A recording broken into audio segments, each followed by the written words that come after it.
آپ کی امت کا وہ شادی شدہ شخص ہے جس کے گھر میں خوبصورت بیوی ہوتی تھی پر اس کی نظریں پھر بھی گندی تھی. حضور فرماتے ہیں میں نے معراج کی رات کچھ لوگ دیکھے جن کے پاس اعلیٰ خوبصورت پیارا کھانا پڑا تھا, بہترین غذا تھی پاس پڑی تھی, لیکن وہ گند کھا رہے تھے,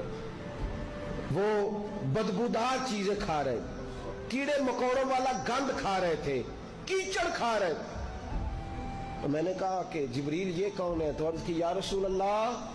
صلی اللہ علیہ وسلم یہ آپ کی امت کا وہ شادی شدہ شخص ہے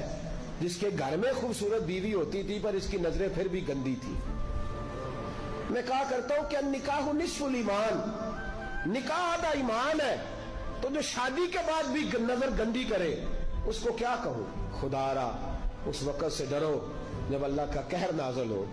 اور پھر جب امت مسلمہ پہ جو عذاب آتا ہے اس کی تو شکل ہی اور